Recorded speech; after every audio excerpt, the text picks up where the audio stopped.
ये रशिया का एक आइलैंड है।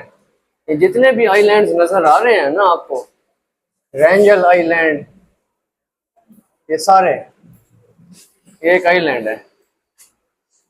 सवाल किस तरह से था? हाँ, ये है रशिया और जापान के दरमियान डिस्प्यूट। क्योंकि देखो ना, ये तमाम जो आइलैंड्स की चेन है ना, यहाँ से शुरू होती है और एंटी क्लॉकवाइज यूरोप तक जाती है। तो जितने भी डिस्प्यूटेड आइलैंड्स हैं पैसिफिक ओशन में, वो जापान और रूस के दरमियान है। अच्छा खैर, आज जो है ना, आज हमारा जो टॉपिक है वर्ल्ड पे, ये आज हमारा आखिरी लेक्चर होगा। फिर उसके बाद हम मजीद जो लेक्चर्स करेंगे ना, वो पाकिस्तान पे करेंगे। तो आपने पिछले लेक्चर्स में एशिया भी कवर किया है, Europe, Africa, Oceania, north America. आज जो हमारा कॉन्टिनेंट है वो है साउथ अमेरिका।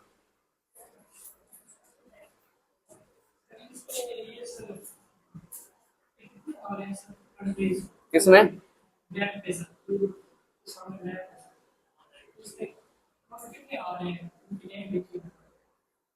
वैसे तो यूनाइटेड नेशंस के 195 मेंबर्स हैं।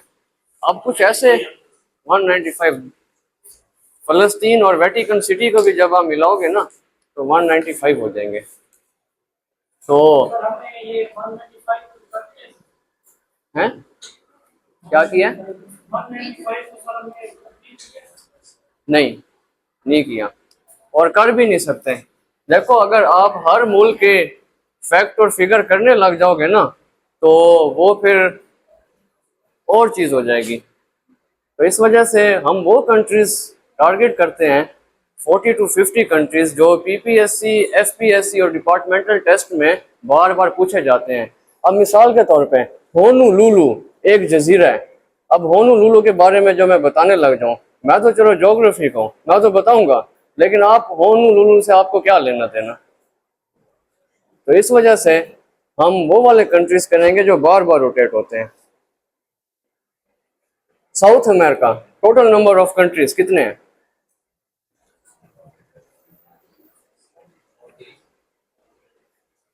देखो, पहले लेक्चर में हमने यही वाली बात की थी, कॉन्टिनेंट वाइज 12 हैं, वो भी देख के बताया है। सबसे कम कंट्रीज किस कॉन्टिनेंट में है? देखो, एक बार रिव्यू कर लेता हूं, आप लोग ना भूल जाते हो। एशिया में 48 हैं, लेकिन खामोशी से सुनो, बोलना नहीं है, तेजी से हम करेंगे। एशिया में 48 हैं, यूरोप में 44 हैं, अफ्रीका में 54 हैं। Maximum number of countries Africa में है। नॉर्थ अमेरिका में 23 हैं, साउथ अमेरिका में 12 हैं और ओशनिया में 14 है। तो इसका मतलब ये है मिनिमम नंबर ऑफ कंट्रीज हमारे पास साउथ अमेरिका में है। साउथ अमेरिका की जो बड़ी बड़ी इकोनॉमिक पावर्स है ना, उनको कहते हैं ABC।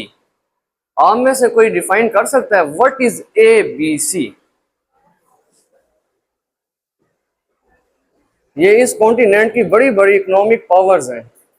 मुआशी America, United States of America जो है वो नॉर्थ अमेरिका का हिस्सा है, साउथ अमेरिका का हिस्सा नहीं है। साउथ अमेरिका कोलंबिया से शुरू होता है।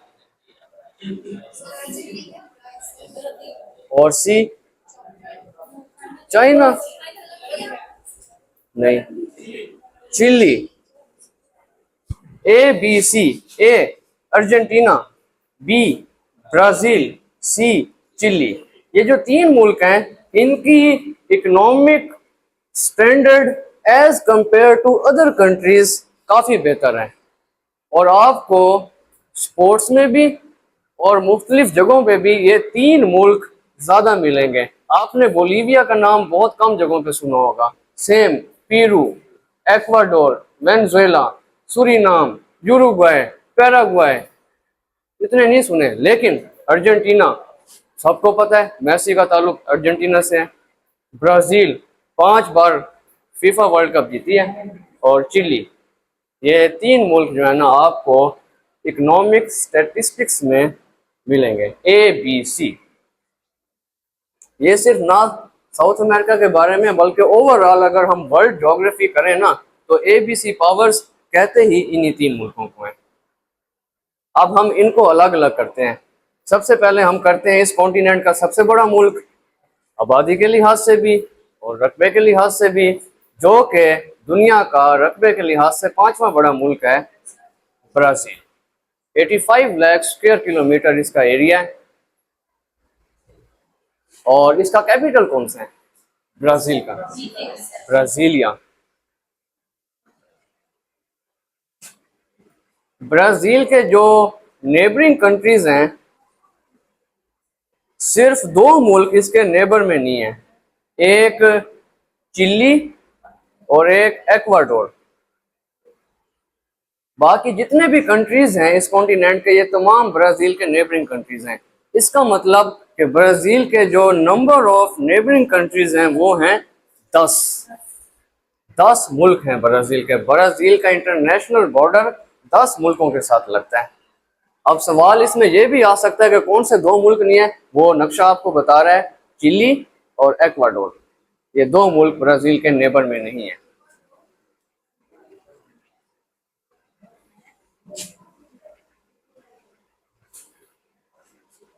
ब्राजील में ना एक फॉरेस्ट एरिया है,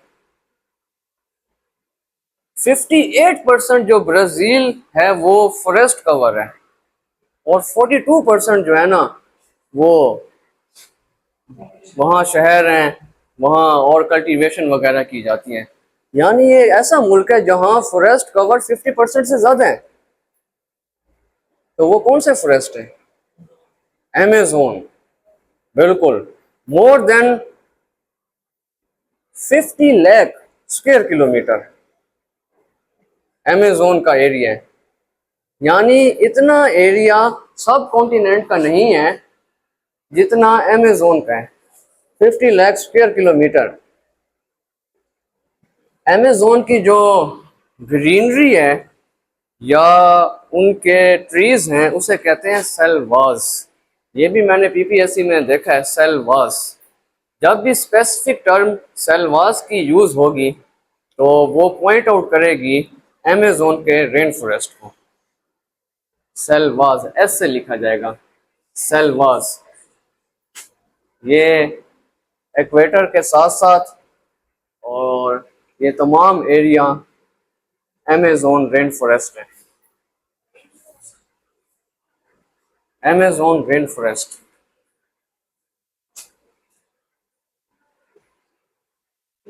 इसके अलावा कॉफ़ी की प्रोडक्शन में ब्राज़ील नंबर 1 है। और ब्राज़ील के जो ये इलाके हैं, साउथ ईस्ट की कोस्ट है, अटलांटिक के साथ यूरुग्वे तक जाती है, इन इलाकों में सबसे ज़्यादा कॉफ़ी पैदा की जाती है, जिसके 2 बड़े शहर रियो डी जेनेरो और साओ पाउलो हैं। ये यहाँ ट्रॉपिक ऑफ कैप्रिकॉर्न से लेके यूरुग्वे बॉर्डर तक ये तमाम कॉफ़ी प्रोडक्शन एरिया है।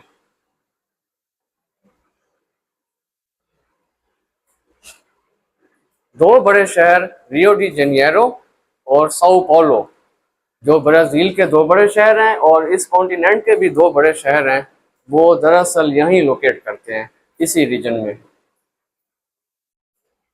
अच्छा, एक हैरानकुन बात यह है कि जहाँ जहाँ कॉलोनीज थी ना, तो जब वो मुल्क आज़ाद हुए तो अक्सर मुल्कों की जो ऑफिशियल लैंग्वेज है वो उन्हीं की बन गई।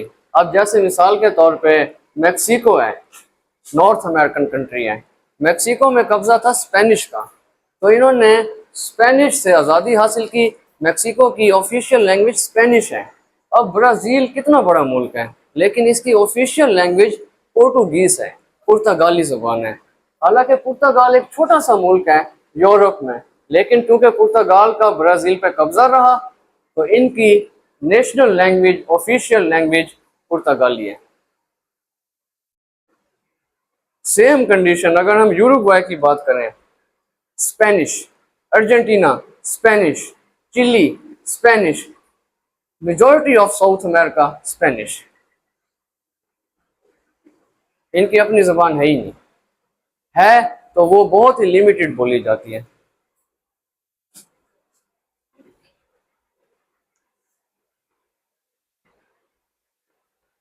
आखिरी बार ब्राजील जो है फीफा वर्ल्ड कप किस सन में जीता था? कौन सा साल था? उसके बाद फीफा वर्ल्ड कप ब्राजील नहीं जीता। फीफा वर्ल्ड कप तो पता होगा क्या चीज़ है, फुटबॉल का इंटरनेशनल कंपटीशन होता है। लास्ट टाइम वो 5वीं और आखिरी बार जीता है। उसके बाद ब्राजील की फुटबॉल टीम चैंपियन नहीं बनी।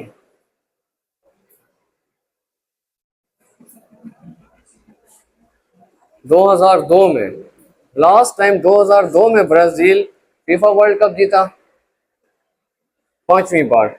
और इस वक्त फीफा चैंपियन कौन है? अर्जेंटीना है।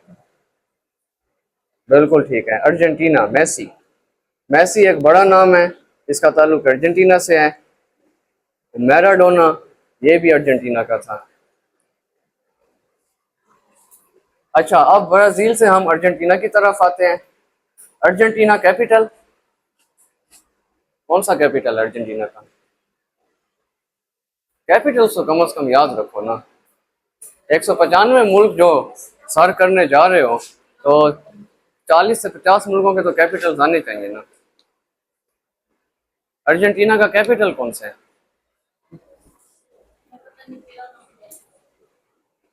Buenos iris. Buenos iris. Buenos iris is the capital of Argentina. Buenos, BUENOS space iris, AIRES। Buenos iris is the capital of Argentina.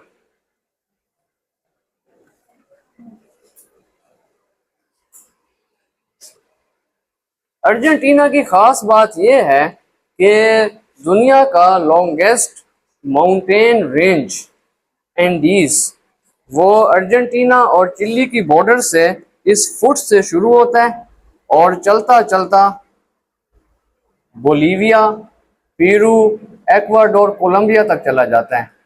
दुनिया का सबसे लंबा जो माउंटेन चेन है ना, 6000 किलोमीटर, वो ये वाला है। इसका क्या नाम है? जिस तरह एशिया में वो है हिमालय है, यूरोप में एल्प्स है, नॉर्थ अमेरिका में रॉकीज है, तो साउथ अमेरिकन माउंटेन रेंज का क्या नाम है? एंडीज है। बिल्कुल, ए से लिखा जाएगा, एंडीज। ये दुनिया का लॉन्गेस्ट माउंटेन रेंज है और इसकी जो हाईएस्ट पीक है ये भी अर्जेंटीना और चिली की बॉर्डर पे है, mount Aconcagua. Mount Aconcagua, ACONCAGUA, mount Aconcagua. ये असल में स्पेनिश वर्ड्स हैं। ACON Aconca, CAGUA, mount Aconcagua. ये साउथ अमेरिका की हाईएस्ट माउंटेन और एंडीज की भी हाईएस्ट माउंटेन जो कि अर्जेंटीना और चिली की बॉर्डर पे एग्जिस्ट करती है।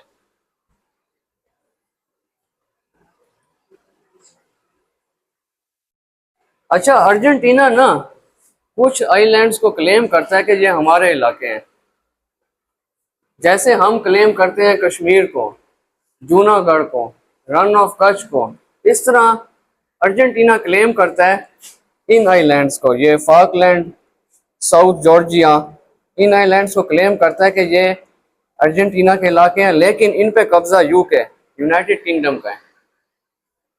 तो खैर इनके डिस्प्यूट्स हैं, जिस तरह उस आइलैंड के आपने बारे में बताया था सैखलिन के बारे में, इसी तरह ये भी डिस्प्यूटेड आइलैंड्स हैं, साउथ जॉर्जिया और फाकलैंड आइलैंड्स। ब्राजील और अर्जेंटीना के बाद जो तीसरी हमारे पास इकोनॉमिक पावर है इस कॉन्टिनेंट की, वो है चिली। चिली का कैपिटल है सेंटियागो, सेंटियागो। और चिली दुनिया का सबसे लंबा मुल्क है। आप इसकी नॉर्दर्न और सदर्न लेंथ देखो और कंपेयर करो किसी भी मुल्क से। इतना लंबा मुल्क कोई भी नहीं है जितना लंबा चिली है। Longest country of the world is Chile. और जो ड्राइएस्ट प्लेस है एटेकामा डेजर्ट, वो भी चिली में है। Atacama, Atacama, ATACAMA, Atacama desert, driest place in the world. एक वक्त था कि जब 50 से 60 साल गुजर गए, एटेकामा डेजर्ट में बारिश नहीं हुई, नो रेनफॉल। 50-60 साल गुजरने के बाद जाके थोड़ी बहुत बारिश हुई। तो जब भी हम वर्ल्ड ड्राइएस्ट प्लेस की बात करते हैं तो फौरी हम चिली एटेकामा पे जाते हैं। इसके अलावा चिली में ना कॉपर बहुत ज़्यादा है, तांबा। और एक हैरानकुन बात यह है कि चिली में जो हैन है, मुर्गी है, क्योंकि ज़मीन में कॉपर बहुत ज़्यादा है, कुछ केमिकल रिएक्शन होते हैं, तो जो मुर्गी का अंडा होता है वो नीले रंग का होता है। ये आप बेशक गूगल पे जाके सर्च कर लेना। स्काई ब्लू कलर का, जैसे आपने शर्ट पहनी हुई है ना, इस कलर का वहाँ चिली में मुर्गी अंडा देती है।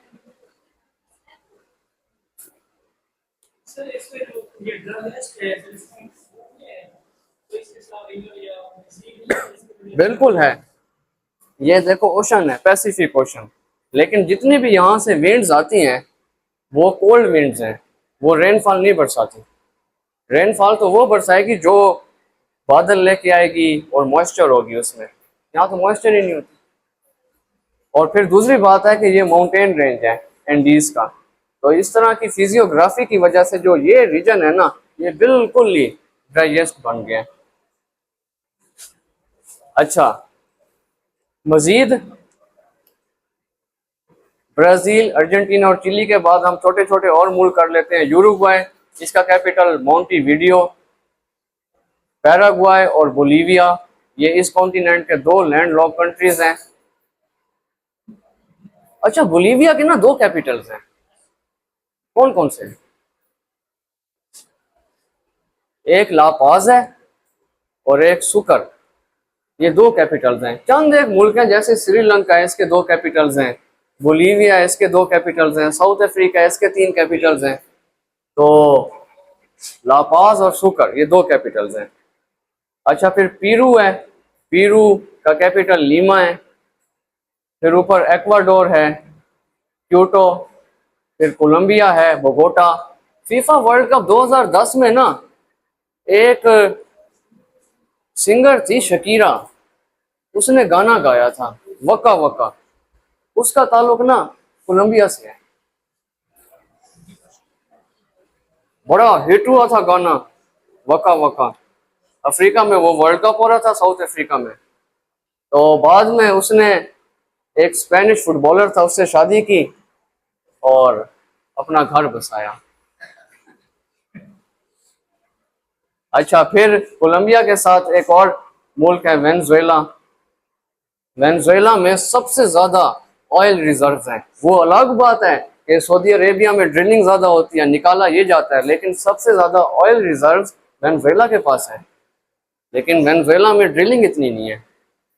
अगर जितने इनके पास तेल है ना, अगर ये 80% भी ड्रिल कर लेना तो वेनेजुएला बीट कर जाएगा सऊदी अरेबिया को। अच्छा, फिर वेनेजुएला के साथ ये 3 छोटे छोटे मुल्क हैं, एक गयाना है और एक सूरीनाम है। ये जो दोनों है ना, सूरीनाम और गयाना, ये दोनों OIC के मेंबर्स हैं। साउथ अमेरिका में देखो, मुस्लिम वर्ल्ड से बिल्कुल दूर अटलांटिक ओशन क्रॉस करके सिर्फ 2 कंट्रीज आपको मिलेंगे जो OIC के मेंबर्स हैं। OIC, organisation of Islamic cooperation, तो उसके ये मेंबर्स हैं, गयाना भी और सूरीनाम भी। और बाकी अगर हम चिली पे दोबारा आए तो चिली दुनिया का वाहिद मुल्क है जो 3 कॉन्टिनेंट्स में लोकेट करता है। इसे कहते हैं ट्राई कॉन्टिनेंटल कंट्री, चिली को। अब वो कैसे, आप कैसे साबित करोगे? चिली तो साउथ अमेरिका में है, लेकिन ट्राई कॉन्टिनेंटल कंट्री कैसे है? अब ये देखो,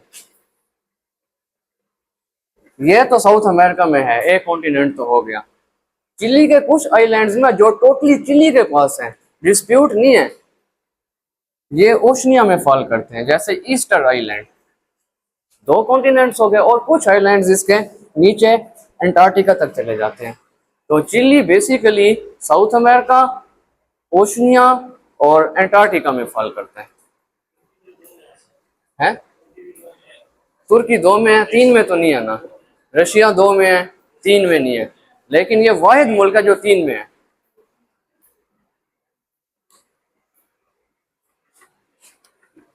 तो बाकी इसमें अगर हम इन लाइंस को देखें, इक्वेटर लाइन को,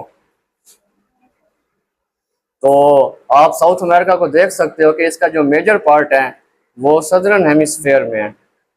जो ट्रॉपिक ऑफ कैप्रिकॉर्न है वो बिल्कुल इस कॉन्टिनेंट के सेंटर से गुजर रहा है। चंद एक मुल्क हैं जो नॉर्दर्न हेमिस्फेयर में, इक्वेटर से ऊपर, बाकी सारा कॉन्टिनेंट सदर्न में है। और जियोग्राफिक के पॉइंट ऑफ व्यू से साउथ अमेरिका पहले अफ्रीका का हिस्सा था। ये एक थ्योरी है, इसकी मैं डिटेल नहीं बताता, सिर्फ थोड़ा सा बताता हूँ कि प्लेट टेक्टोनिक्स की वजह से जितने भी कॉन्टिनेंट्स हैं ना, ये मूव होना शुरू हो गए, और साउथ अमेरिका अफ्रीका से अलग होकर वेस्ट में चला गया। अगर आज भी आप इस कॉन्टिनेंट को कंप्यूटराइज करीब ले आओ तो ये अफ्रीका की इस बगल में फिट हो जाएगा, आप देख सकते हो।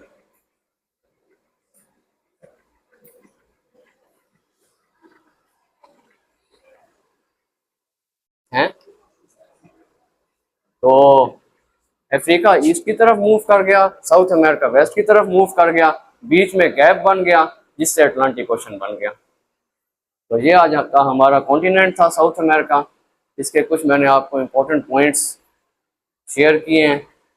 जो अगले लेक्चर्स होंगे वो पाकिस्तान के बारे में होंगे। और इसमें देखो, मैं तो सिर्फ एक गाइडलाइन देता हूँ, आइडिया देता हूँ, असली जो एक्सप्लोरेशन है वो आपने खुद करनी है।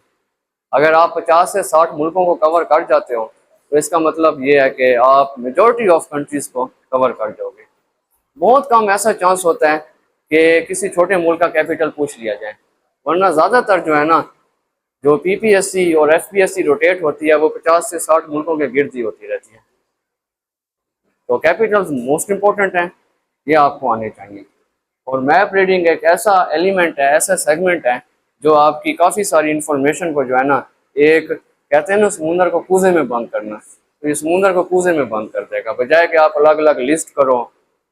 हाँ, एक चीज़ रह गई, करेंसी। अक्सर मुल्कों की ना जो करेंसी है वो है पीसो, PESO। पीसो पढ़ते हैं या पैसो पढ़ते हैं। और जो ब्राज़ील की करेंसी है ये है रियल, REAL। ये इनकी करेंसी, अपनी करेंसी है, रियल। अगर आप रियाल पढ़ोगे ना तो वो फिर सऊदी अरेबिया वाली हो जाएगी, रियल। तो इसमें अगर कोई सवाल है तो पूछ सकते हो साउथ अमेरिका के बारे में।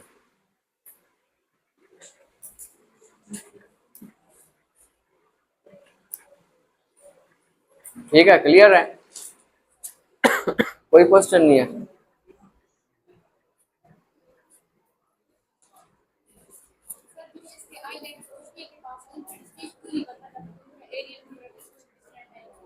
देखो, फिर वहाँ कंट्रीज की आपस में कोऑपरेशन से जो है ना डिस्प्यूट हल हो जाता है, और वो फिर आइलैंड्स को इतनी अहमियत के हामिल नहीं होते।